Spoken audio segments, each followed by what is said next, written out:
NATO Secretary Jens Stoltenberg is expected to do a press conference in just a few moments. The alliance have announced they'll soon supply Ukraine with F-16 fighter jets, and President Biden told allies they must ramp up their production to keep pace with Russia. Ian Bremmer is the president of the Eurasia Group and G0 Media. Ian's with me. Ian, hopefully you get a couple of questions and answers before, assuming he's on time, as they say. Yep, sure. NATO is showing a remarkably united front, but at the same time, the elephant in the room is President Biden's condition and NATO members basically wondering what's going to happen in the US political system. Is that fair? I think it's very fair. It's very fair because you have a strong level of not only coordination, but also coordination that the president of Ukraine is on board with. Remember, we've had previous summits like in Vilnius where Zelensky, publicly excoriated NATO for not doing enough, not acting fast enough. That's not what I'm hearing right now. And it's not that Zelensky is so, sort of ready to go to join NATO and they're not moving on that. It's more about help me fight the war more effectively, help me defend my territory. And he's getting that support. He's getting it with F-16s. More importantly, he's getting it with more air defense, which is absolutely critical. I mean, they don't want to have more children's hospitals getting hit by the Russians, and the Americans are fast tracking that in support with NATO allies. You've seen it with the Storm Shadow announcement. Now the UK is saying that Zelensky is going to be able to use those to hit Crimea, hit targets inside Russia as well. All of these are significant increases in what NATO is doing with and for the Ukrainians. And that is, of course, the top priority of what NATO is all about right now. When we saw Prime Minister Modi of India in Russia recently, how badly did that go down with everybody? I mean, it wasn't just a visit. It was a state visit. There were hugs. There were visits to his home, to best friends almost, at a time when the West is basically at war with Russia, in a sense. It's interesting. Of course, everyone saw the visual of the hug, but there were no takeaways of substance from that summit. The Russians wanted a lot more Indian investment. They want a lot more Indian willingness to buy Russian goods. And all of that was then said nominally at some point they're willing to discuss it.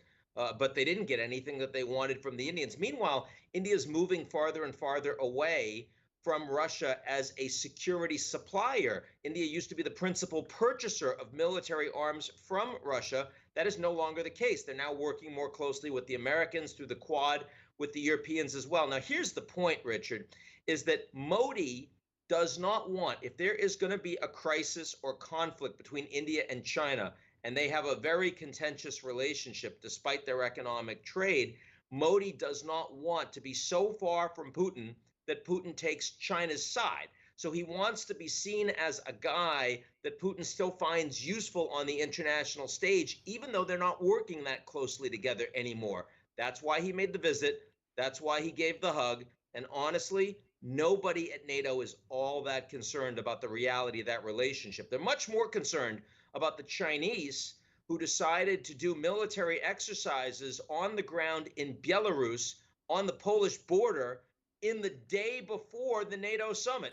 That has gotten a lot of attention from heads of state that are attending the NATO summit right now.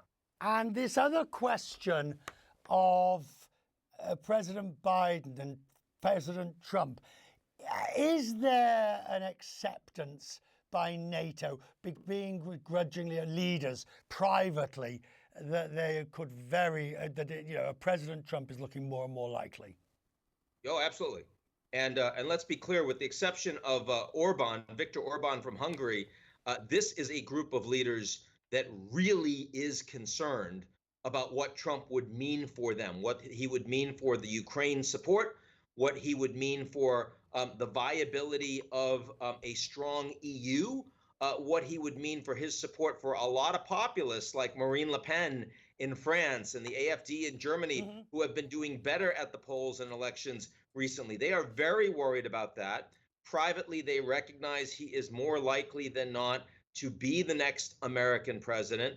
And they don't think that, certainly there's no one attending that thinks that Biden can serve for another 4 years. That is certainly a unique position And we weren't seeing that at the G7 or in Normandy. Right. We weren't seeing that at the United Nations last year. This has come pretty quickly in terms of it's hitting like a shot in every meeting I've had. Mark Rutte, when he takes over, you know, he's been on this program many times, and actually, I can't think of a more.